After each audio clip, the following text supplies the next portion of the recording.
Good morning, everyone. This is Ben Weisner, your host and presenter. Thank you for joining me for our webinar, Read Live Tips and Features You Need to Know. I'm a senior member of the Read Live team, and my job is to educate and support teachers and administrators who are using our program with their students.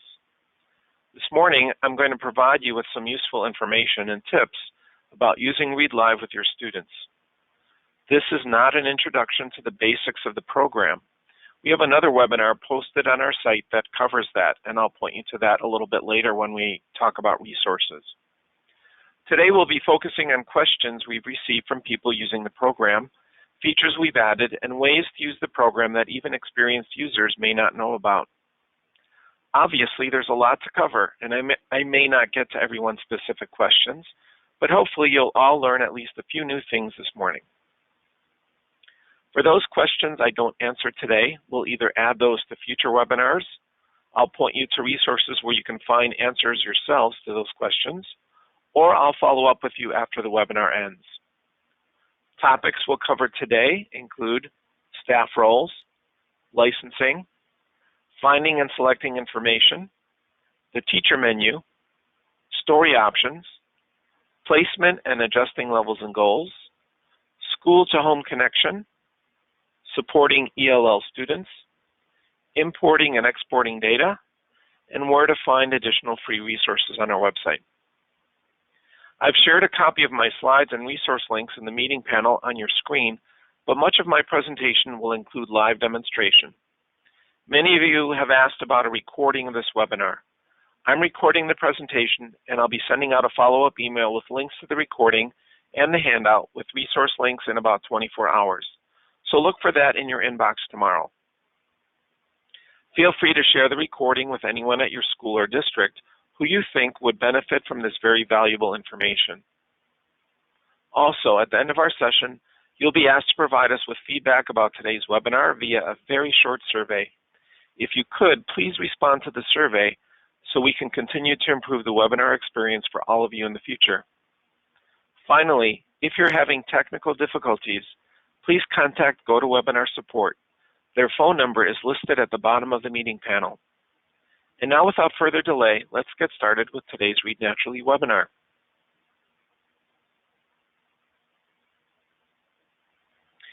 If you need to get a hold of me after the webinar, feel free to email me. My email address is ben@readnaturally.com. You can also call me at my direct line, 651-286-8722. So let's get started. This will be somewhat informal. I don't have a very rigorous presentation per se, other than knowing that we're going to be covering these specific topics. So first we'll be covering staff roles.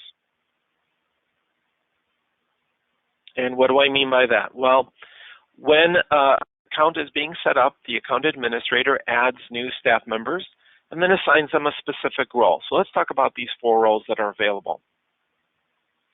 The first on your screen is account administrators. This is the individual that manages, the Read Live account, the schools, if you have more than one school in the account, staff members, students, and licenses. This individual can import student data and has global access to all students and reports within the account.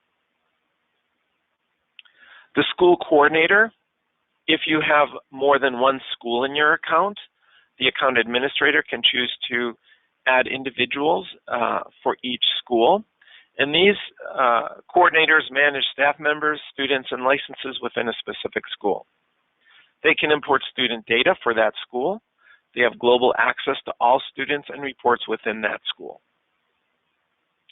Teacher, the most common role. Teachers can edit and add students. In Read Naturally Live, they're the individuals that typically conduct cold and hot timings for any student, determine whether a student meets the requirements for passing, and they will assign remedial actions for a student who does not pass.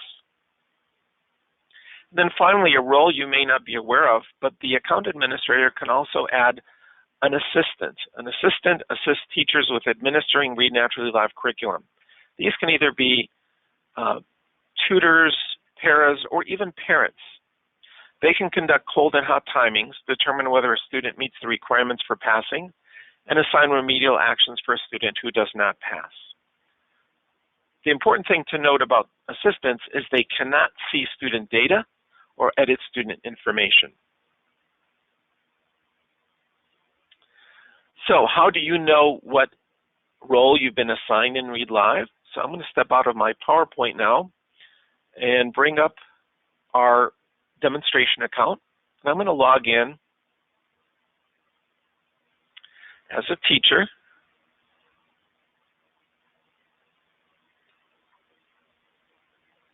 And up at the top right is my name, Joe Teacher. And if I click on that button with the downward arrow, it allows me to view my profile. And my profile describes my role. So I am a teacher, as you can see, and it describes what I can do as a teacher. Another place where you can see your role is on the Orientation and Resources page.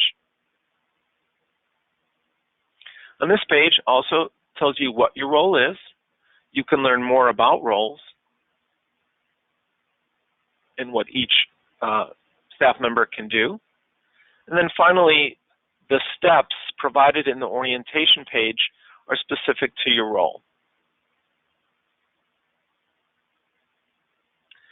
So another type of role, if that's the right word for it, is a lead teacher. So what is a lead teacher? In Read Live, any role except Read Live Assistant can assume the special abilities of a lead teacher. So account administrators, school coordinators, and teachers can be lead teachers.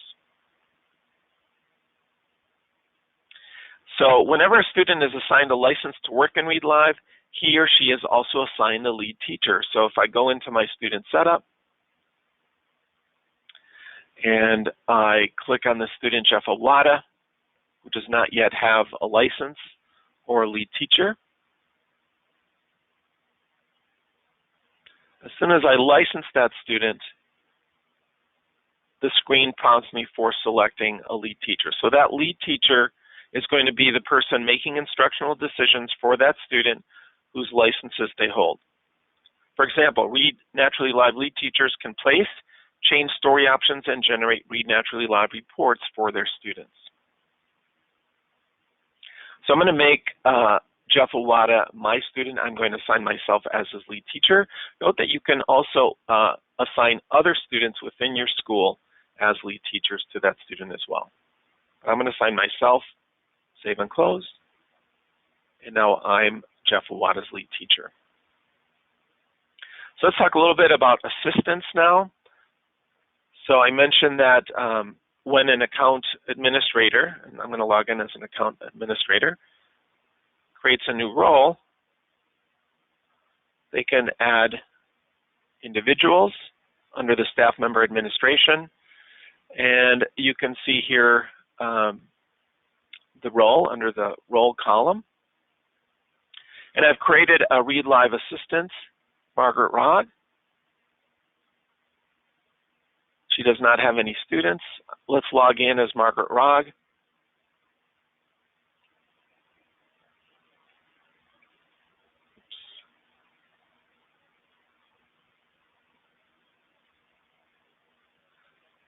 So when the assistant logs in, they don't actually have access to any student data.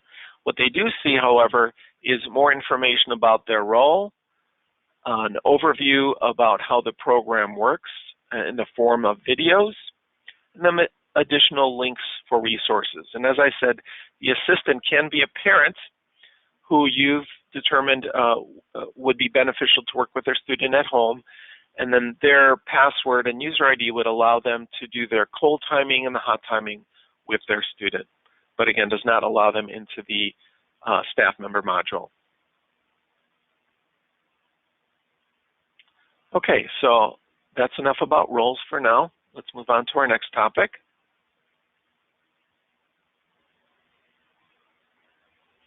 Oh, and I should mention that in the handout that I provided for you, after each section, I do have some links for more additional information in the form of web pages on our site or videos that you can watch to learn more about that topic. Okay, let's talk a little bit about licensing. So licensing is important because it's the aspect of the program that permits your students to use the program. So when an account is set up, your account administrator would have requested a certain number of licenses, and those are the licenses that you use to permit students to use the program. So I'm going to log into the program again as an administrator, and I want to point out a couple of things to you.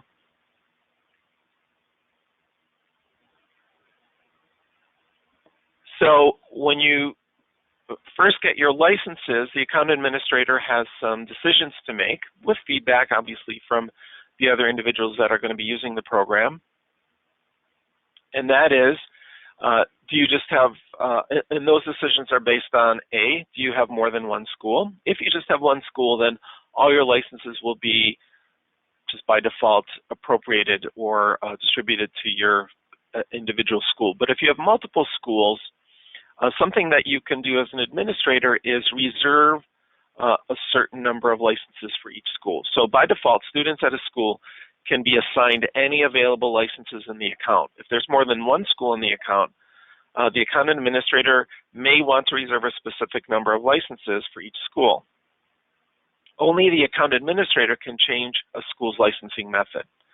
So by default, schools are set to use any available licenses, and you can see under Open Door North side, they can use any available licenses in the account. But for the other schools, the schools that have reserved number of licenses, they can only use the set number of licenses assigned by the account administrator. So for example, under Peter Hobart Elementary, if I click on that link, it shows me that my account administrator has reserved exactly 20, so I can't go over that amount. If that school needs more licenses, they need to communicate with the account administrator to add more licenses.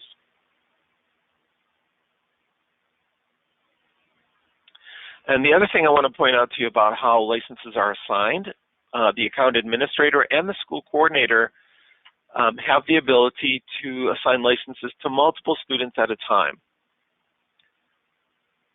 So under the student licensing tile, if I select a specific school like Kaplan Middle School, it shows me that all of these students have not been licensed yet. So Kaplan, you can see up at the top, they have 5 reserved licenses, 0 have been assigned up to this point. So the account administrator or the school coordinator can go ahead and select students using the checkbox and assign licenses to them.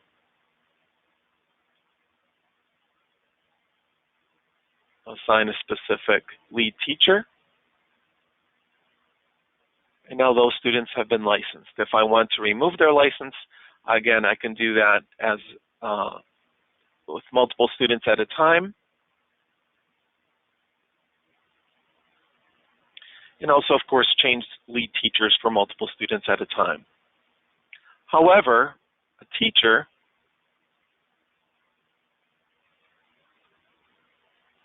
can only, as I demonstrated for you earlier with Jeff Iwata, a teacher can only assign licenses to one student at a time, or remove licenses from one student at a time, or change lead teachers one student at a time. So, and again, one other important thing to note is that licenses can be redistributed. So if you do have a number of licenses and one or more students no longer need to use those licenses can be retracted from those students can be made inactive, and then those licenses can be redistributed to other students for the remainder of your account period.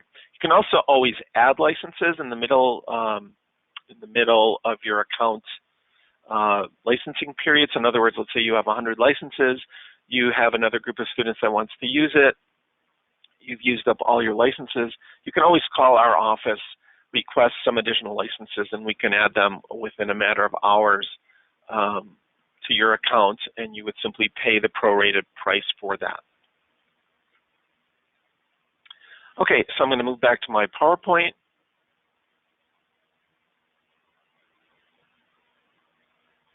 And again, here are some additional resources. You can watch some videos on our website that will provide you with more answers about assigning licenses to schools and students. Okay, let's talk about using filters and groups, finding and selecting information within the account. So this is one of those features that's a little bit maybe not particularly obvious, but the way to find information in your account is by using something we call filters. So if you look up on this slide, in the image on the upper left-hand side, there's a little icon that has 3 lines. That's the filter menu. You can click on that, and that brings up a filter selector. So you can filter by variety of variables, active or inactive, what grade, does your student's name begin with an HO, etc. You can see that a filter has been activated by the little icon to the left, to the right of the word status. That looks like a little filter funnel, like a funnel. So that icon indicates that a filter has been applied. If you want to remove the filter, you just select clear filter and then the filter goes away. You can also sort by clicking to the right of the column heading. Notice that arrow that is pointing upward. That means that that particular column is being sorted, and click on it again and the arrow will change to a downward arrow for a different type of sort. To select, you can either click on individual checkboxes, or you can do a shift click, and I'll demonstrate that for you shortly. And then I'll also talk about searching by group. So I'm going to step out of my PowerPoint again and log into the account. So I'm going to log in as a teacher.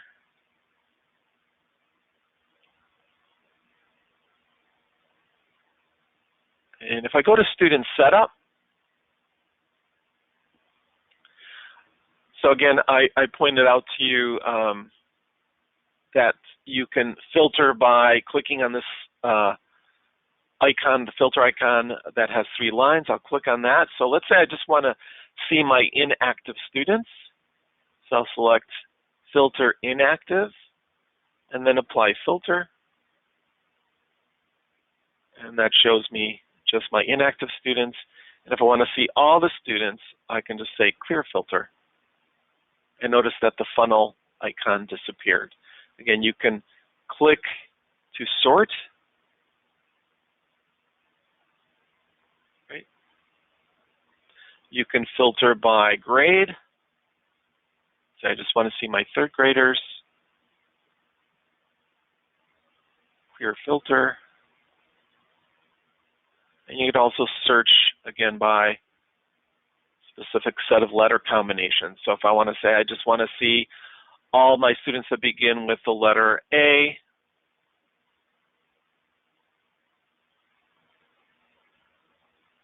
there you go. Clear filter. Groups are another way for you to search for or create groups of students that you can find more easily. And you create a group by going to the My Groups tile and clicking on Add a Group, typing in the group name, and then adding students to the group. So I have some pre-created groups. I've got a group for 4th graders and a group for 2nd period. So you can create multiple groups based on different variables. So if I go back to my student setup, I can say just show my students in 4th grade. And then to clear that filter, I just click on the X, or just show the students that are in my 2nd period. And then to clear, you click on X. So a very powerful way to search. You can filter by a variety of variables, and you can do multiple filters at once. So you don't have to just search on one filter. You can create a search group using multiple filters at the same time. I'm going to log out, come back to my PowerPoint, and again, some additional information on our website includes a video, setting up my groups, and more information in our user guide. Okay, let's talk about the teacher menu. The teacher menu is an area in the program that, again, you may or may not be aware of, that you access from within the student module.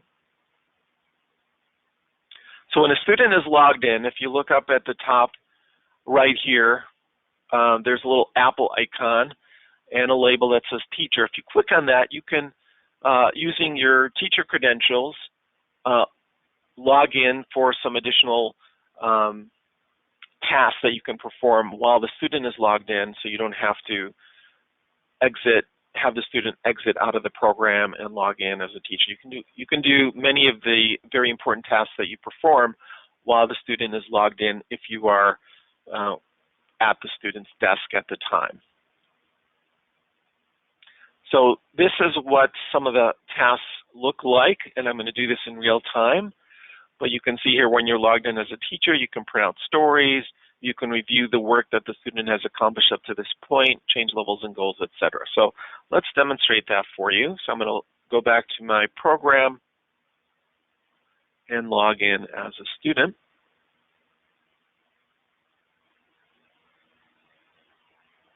So this student, let's use the scenario where the student is doing their cold timing, but doing it independently. In other words, the teacher has released the student to do cold timing without the teacher being present, and I'll talk about how you do that in a moment. But I'm logging in as a student. Teacher is not present. And let's say I'm doing my cold timing as a student, and I'm reading much more quickly than is possible.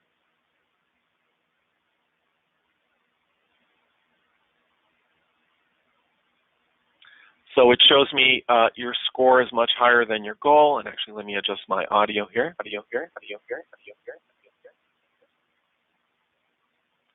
we go.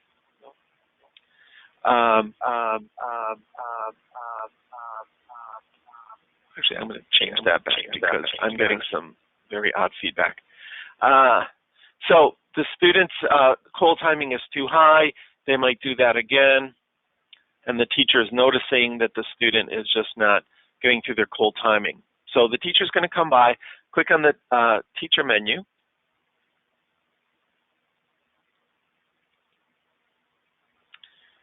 And as long as they have their login credentials, they can, as I said, perform a variety of tasks. In this case, what I'm going to do is change my story options to say teacher is required.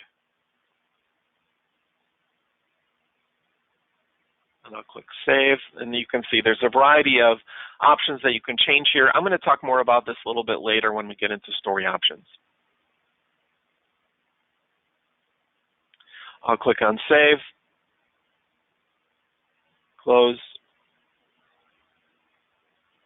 And now as you can see, as soon as I make teacher required, the Wordtastic game appears. That is on by default when a teacher is working with the student in case the teacher is unavailable.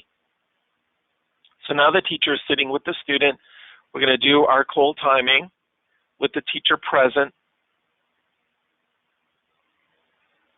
And remember that during cold timing, you are identifying the difficult words that a student will need to practice in order to pass. Remember that a very essential aspect of fluency is accuracy. So it's not just about getting a score for the rate of the student, but we also want to start identifying these difficult words.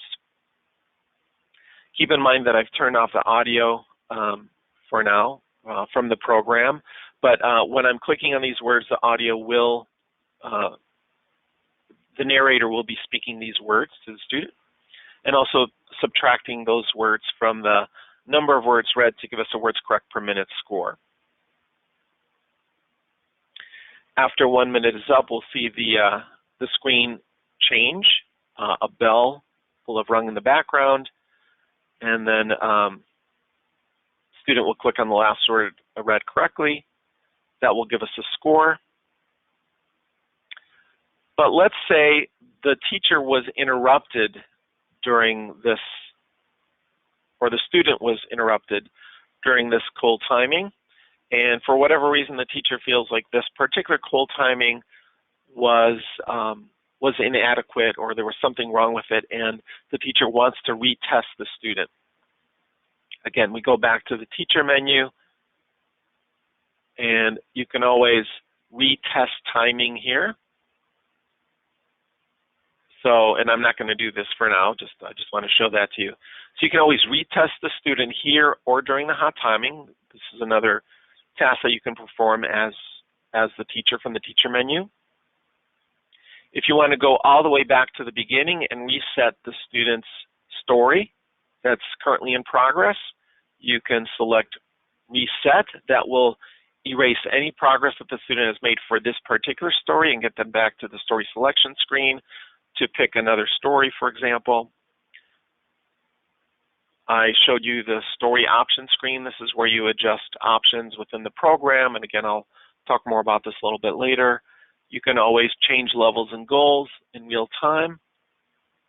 Maybe the student has been having trouble doing the cold timing because their goal is set too low or too high. Review work allows you to see how the student has progressed in this story up to this point. You can always print out this little story details report. And again, you can print out the story itself and or print out awards. So all of these tasks that you can perform, again, by selecting Teacher from the Teacher menu. Okay, I'm going to log out and get back to my PowerPoint.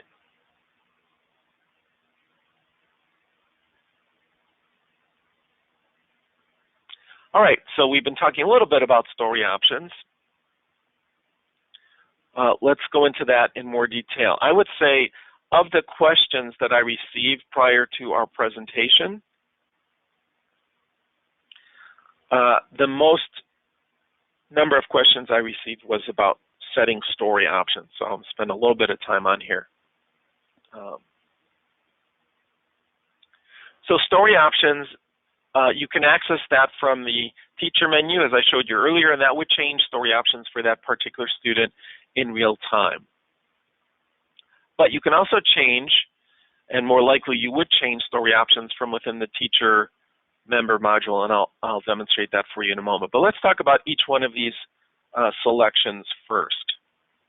So as you can see, you can turn these steps on or off, or you can change different variables on these options.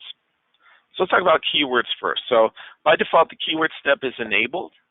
As you can see, it's checked. It may be beneficial to turn the step off if you have a student who already has a good vocabulary and would profit more from using the time to practice reading, or if you have a student who's clicking on keywords as a play activity rather than to learn the words. For prediction, that's where students type in a prediction. Again, by default, the prediction step is enabled. You may want to turn off the step if you have a student who doesn't have adequate keyboarding skills. As an alternative, you can have the student write the prediction in a notebook. That's perfectly acceptable. Also notice that the prediction step has a 2-minute time limit. If you have a student who needs to spend more time on this step because of a lack of specific skills, such as typing, you may want to increase the number of minutes set up for this step. Under cold timing, by default, the cold timing step is enabled. You should consider carefully before turning off the cold timing step, since the step provides valuable data that both you and the student can use to monitor performance. It would be very unusual to turn off the step. The step provides motivation for the student and contributes to the success of the strategy. One scenario in which you may want to consider turning off the step is if you have a new student who finds it unusually intimidating or stressful to be timed on a story that he or she has not practiced. The stress of a cold timing is so great that the student loses motivation, then you can turn off the step until the student becomes more confident and comfortable with timed readings. Also note that by default, the cold timing step requires a teacher to be present. Reed naturally recommends that you teach students to time themselves and that you are present for the first few stories to coach them through the self-timing. This helps you check whether placement is appropriate and determine whether the student is able to self-time. As soon as you determine a student's placement is correct and that the student is able to self-time, he or she could be released to do cold timings independently. The read-along step. Again, this is one area that I got the most questions about. By default, the read-along step is enabled. Consider carefully before turning off the read-along step. This step is crucial to the success of the strategy.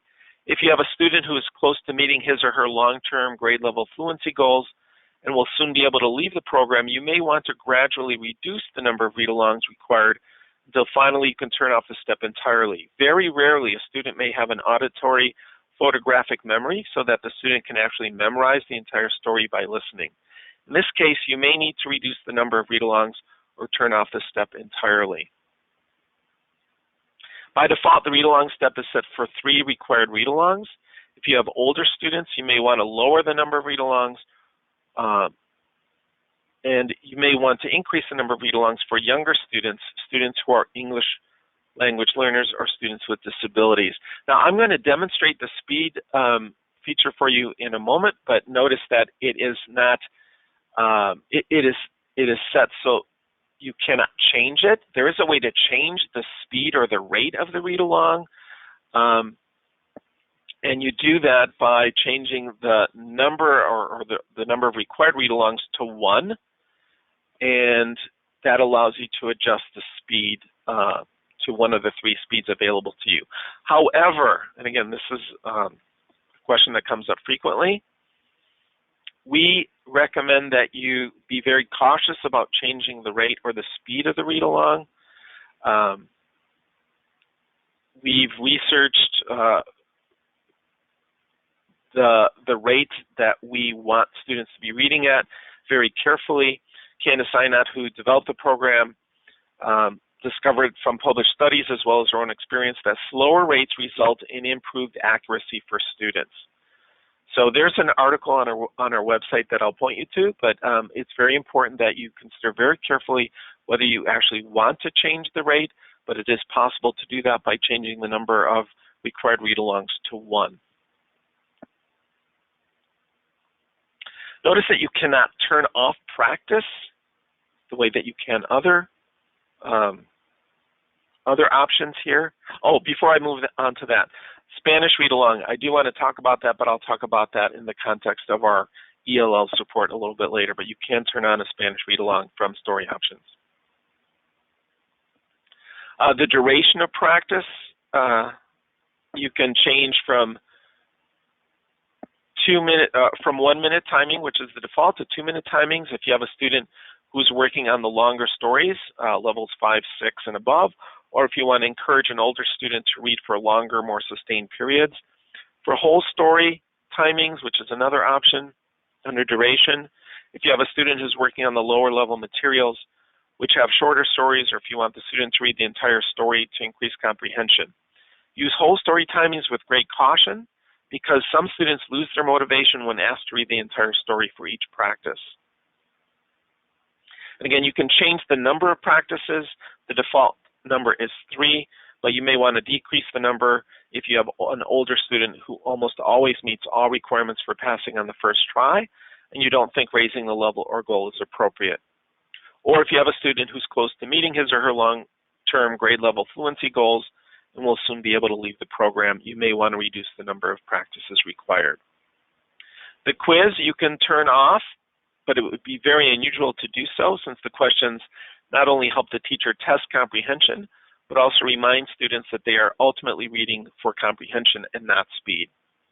Turn off this step only if comprehension is clearly not an issue for the student, and the student would profit more from focusing on fluency rather than comprehension. The retell step by default is enabled. If you have a student who doesn't have adequate keyboarding skills, you may want to turn off the retell step. As an alternative, the student can retell the story orally or by writing in a notebook.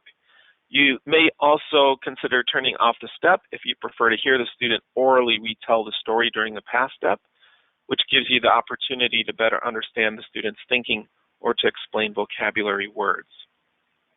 By default, the retell step has a 5-minute time limit. You may want to change that time limit if you have a student who lacks sufficient keyboarding skills, or if you'd like to require more developed text such as a summary with a main idea and more attention to grammar. For hot timing duration, that's also set by the practice. Practice also sets hot timing duration as well. And then for the word list, you can change that from 1 minute to 75 seconds if you have a student who can't read the words both down the columns and across within that 1 minute time. You may want to increase the time limit to 75 seconds. So, wow, that's a lot to cover in a short amount of time, but again, I'll provide you with some resources where you can find more information about those settings. So let me actually log in and show you where you can find that and how to perform that step or that task. So I'm going to log in as a staff member, and any staff member can adjust story options for their student. They're the lead teacher or account administrator or school coordinator. So I'm going to log in as a teacher, go to home page, and under the Read Naturally Live tile, you can change story options for individual students by clicking on the checkbox next to their name and selecting Change Story Options for Selected. And again, this is where you make those changes.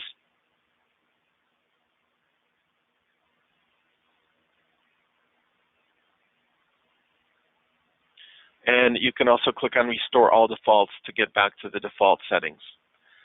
For speed, change it to 1 for the required read-alongs, and note now that I can change it from baseline to medium to expressive, slowest to swiftest.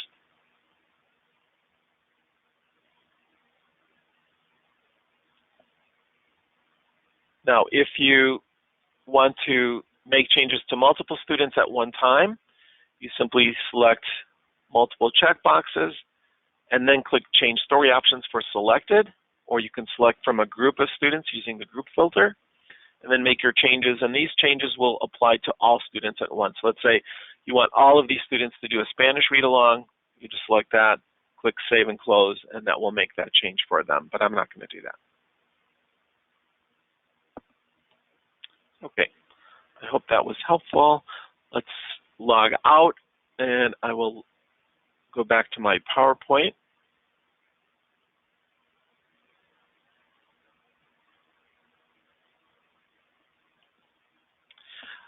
Placement and adjusting levels and goals. I'm not going to go too deep into the placement, but I do want you to know that there's a variety of things that you can do in placement that, again, you may or may not know about. And I'm actually going to go back to my account and log in as a teacher.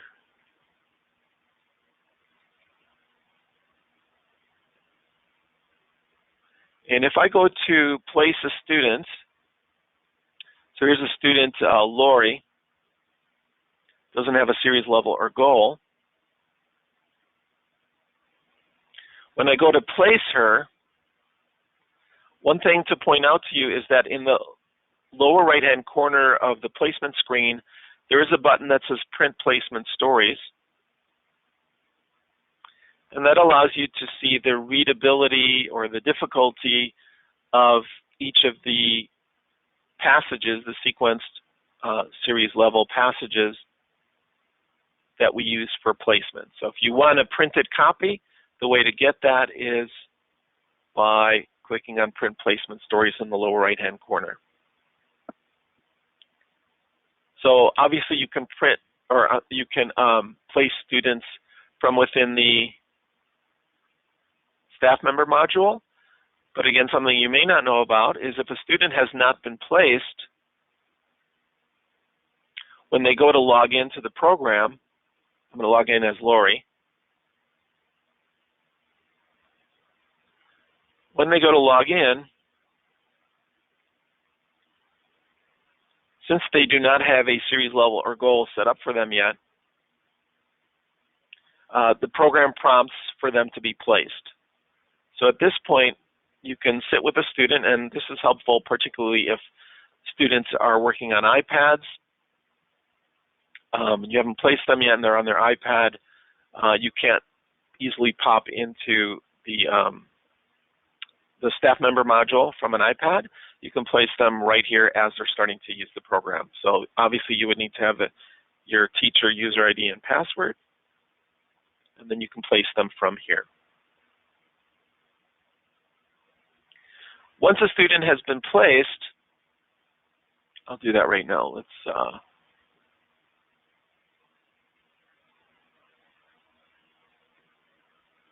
So I'm going to place Lori. Again, we're going to do this as a 1-minute timed reading.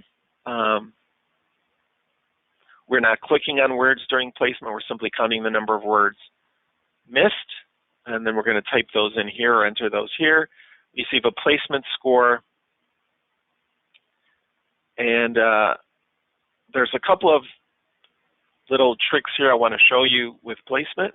I also want to mention that next week or sometime early next week, mid next week, we will have a new report available to you that's specific to placement. You'll be able to have a placement report. So right now, as I'll show you, you can print out the results of an individual placement, but you'll also be able to do placement reports starting sometime next week. They'll be listed in the reports section of your staff member module, and that will allow you to keep historical records of students you've placed. So bell rings, click on the last word read correctly. One thing that's a little bit different in placement when we're selecting the last word read correctly, let's say you clicked on the word microscope, but you intended to click on a different word to indicate the end or the last word the student read correctly. Notice that I can click on a different last word read correctly during the placement step. And again, here you can enter in the number of words missed, click next. The program makes a recommendation, but also notice that you can print out the results using this little printer icon. But again, there'll be a more full-featured placement report that you can use starting sometime next week, because once you've completed the placement, you can't go back to this print icon to print out the results. But with the new report, you will be able to do that. So once a student has been placed, obviously they can start using the program. Just let me do that.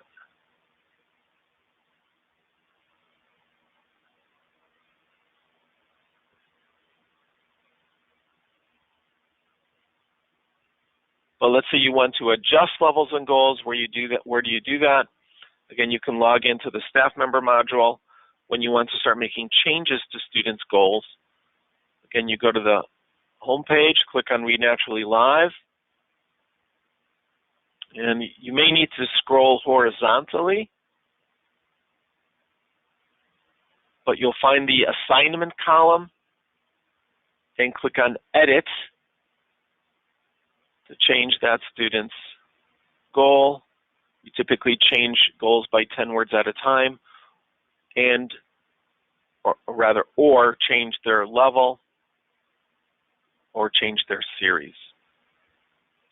So again, you do that under the assignment column by clicking on the Edit button, and you may need to scroll horizontally to see that. Okay, my timing is a little bit off. I apologize for that, but I'm going to keep going, keeping in mind that we are recording this, and if you need to step off from the presentation, that's fine. Remember that I will be sending out a link to the recording after the presentation has been completed. But I do have several more sections to complete before we end our webinar. Okay, so the next topic we'll be covering is school to home resources. And I'm actually just going to stay in the program for now without going back to my PowerPoint. So one thing that I mentioned about school to home is creating an assistant role, and again, the account administrator would need to be able to do that. That's the only individual that can create an assistant. So that would be a great school to home connection if the teacher is okay with that, providing a parent with a user ID and a password to work with their student at home for cold and hot timings, cold and past timings.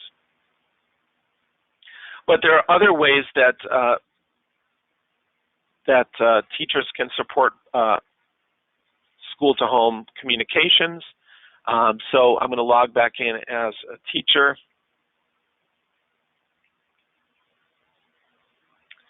And go to the home page. And under the Read Naturally Live screen, there's a variety of places that that you can use to print out awards, email progress letters, etc. So let's take a look at each of these one by one. So the first thing is you can print out a welcome letter. This is a PDF in English. We have a Spanish version of this letter on our website, which I'll point out to you when we get to the resources section. But you can just print that out. You can also print out progress letters for individual students. So let's say I want to create a progress letter for student Melissa Powell. I click on the little checkbox next to her name. I have to provide a reporting period. I'm going to go way back for her.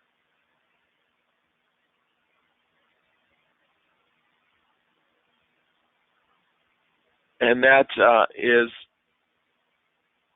a PDF file, which you can, again, print out, that provides specific information about number of stories completed during this time period, goal, beginning and ending, how she's doing in comprehension, and how she's doing on the word list.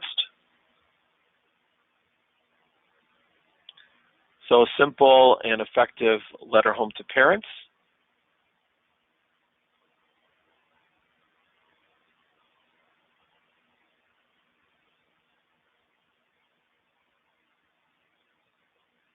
You can also print out awards for students.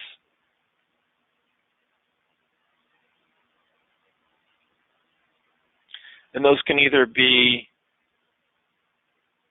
a specific story award,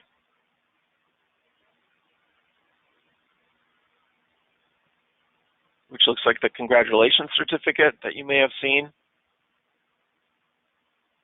Or you can print out a work in level award and provide a comment that will appear on the award.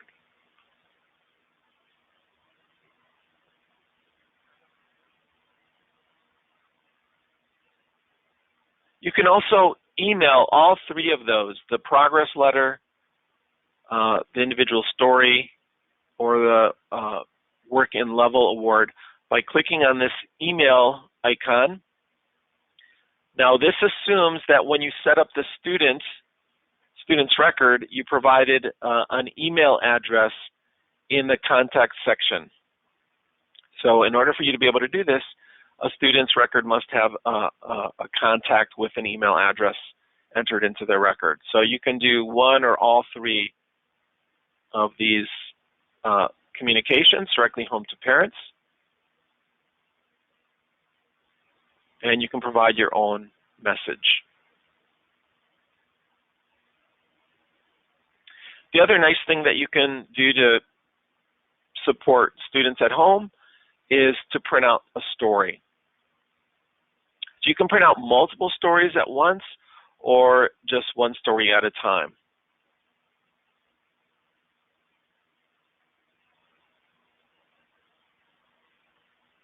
When stories are printed out, They include the story text, title, and picture, quiz questions, and for the phonics levels, there's also a word list that will appear. The word list that they complete is also part of the printout. So those are the ways that you can support school-to-home communication. Okay, for this next section, I am going to go back to my PowerPoint to talk about how we support English language learners. There's an entire section on our website that goes into some detail about how our different programs support ELL students. So in this chart, you can see for that top row that says Read Naturally Live, for all three of our sequence phonics and idioms series, how we support English language skills, the vocabulary supports, and general background knowledge. I do want to talk a little bit about the curriculum options, and specifically first let me talk about the idiom series. The idiom series uses the Read Naturally strategy to teach common American idioms as students build fluency. One thing to note about the idiom series, there's only 4 of them, and they have 12 stories as opposed to 24 stories in the sequenced and phonics series. Each story teaches 2 to 3 similar idioms and provides examples of how and when a reader might use these expressions in conversation and writing. How and when should you use the idiom series? We recommend placing a student in an idioms level when these 2 conditions coincide. The student's placement timing falls within the placement range for an idioms level. So for example, the student scored 30 to 60 words correct per minute on a level 3.0 placement story, or the student needs to develop language skills. Most often teachers will use the idiom series with students who have completed the corresponding sequence level but need additional content before moving on to the next higher level. An idioms level could also be used in place of a sequence level if the student is able to attain his fluency needs with only 12 stories. For example, a student who's close to his long-term fluency benchmark goal. A little bit later, I'll show you where you can see the titles for the idiom series. Another thing to note is that we allow you to turn on a Spanish translation for the initial portion of the read-along step for levels 1.0 through 4.5. So if your students fall within those levels in the sequence series, there's a little story option that you can turn on, and they would be presented with the story in Spanish before they do the story in English with a Spanish-speaking narrator. Another new feature, let me demonstrate that for you, in the program, is there is now a Spanish instruction which you may or may not have seen when a student is logged in, but if you have native Spanish speakers,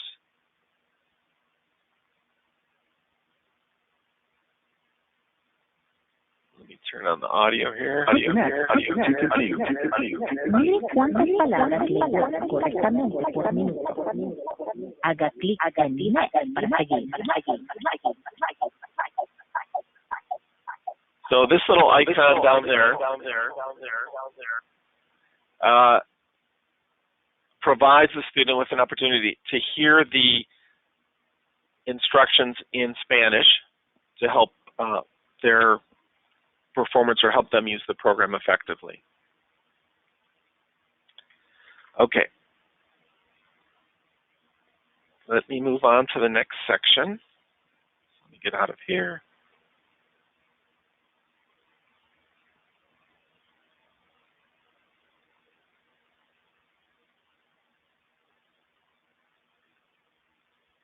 Importing and exporting data. And of course, this section really only applies to account administrators. If you have a student information system or some other list of students that you want to import into the program, you can certainly do that. When you're logged in as the account administrator, you'll just go to the section in the program that provides you with account administration. You'll need to create a comma delimited file from Excel or from your student information system, and you'll upload that. The program provides you, or ReadLive provides you with a very detailed document, PDF document that gives you the file format for the comma delimited file and how we expect the data to be laid out. Once you upload it, the program will see if there were any errors in the file and ask you to correct those errors before we schedule the imports. The imports are scheduled. You won't be able to import data and see your results right away. You'll have to wait till the following day. But that allows us to improve and keep our performance in the program consistent by doing imports at slower times of the day. You can also update information. So if you have, at the beginning of the school year, you already have your students in the program, but you want to update some information in the list, you can always create a new spreadsheet, a new comma delimited file, upload your data, and then the program will identify areas where data has been updated, and you can either approve the updates or not approve those updates. But importing a new file, a new set of data on top of the old set of data allows you to update the data at once. Now, you will still need to license the students and assign them with lead teachers, but most of the other information can be imported. You can also export data, but you do this with only one of the reports. The Students at a Glance report allows you to click on download a CSV file with the data from your Students at a Glance report in addition to printing. So downloading the CSV will create a spreadsheet for you and with all the pertinent information related to students' progress, and that will allow you to import that into another program if you wish to do that.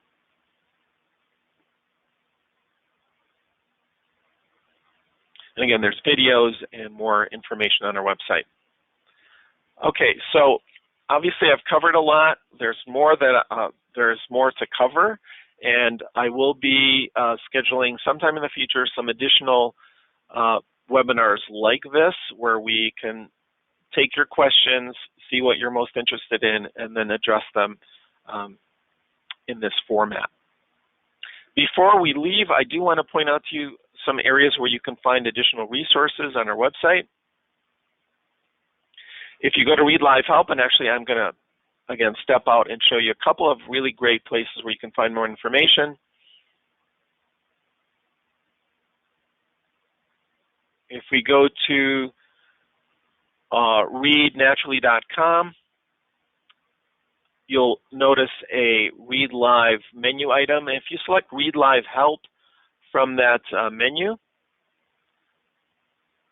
that will take you to kind of a landing page for free resources, which includes a set of videos that you can use for ongoing professional development. On the right side, you'll see specific topics like how to do 1-minute timing, how to complete the pass step, etc.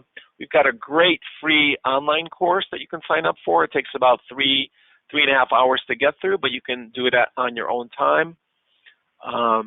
We have recorded webinars, so if you're interested in the basics of Read Naturally, you can watch that. That's about an hour long, and then specific webinars about things like comprehension, vocabulary support, etc. To train your students, we have a series of videos, a lesson plan, and a PDF steps poster. We have welcome letters in English and Spanish. We have a document that provides you with a list of all the phonics elements in our phonics series for each story.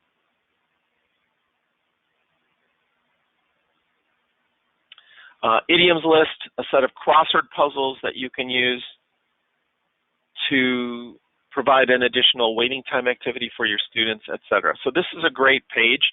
And another great page to go to on our website is in the knowledge base. So if you just click on the knowledge base link in the upper left-hand corner of our website, and then go to resources, you can refine that by selecting a product, but you don't need to. Just click on resources, and again, here you'll find the crossword puzzles. Note that for some of our upper levels, we have paired stories, and you can take a look at comparison questions that you can provide for your students to provide some additional comprehension support or exercises. Ideas from teachers, I highly recommend this. This is information from other teachers who have been using the program for some time, and then provides you with information about ideas for doing the prediction and retell steps, for the question step, etc. So again, the two places that I recommend are the Read Live help page and the Knowledge Base Resources tab. And again, feel free to contact me after the presentation is over. If you have any additional unanswered questions, I'm happy to answer them for you or provide you with some additional pointers to additional resources. Here's our main webpage, readnaturally.com, our main phone number. I'm a little bit over our time, but that's okay. All of this is being recorded, and I will send out the recording to everyone that registered tomorrow. Feel free to share that with your colleagues. And I want to thank everyone for attending this morning. I appreciate your time. And thank you for using Read Live. And let us know if there's any other way that we can support you. Thanks again, everyone. Have a great rest of your day.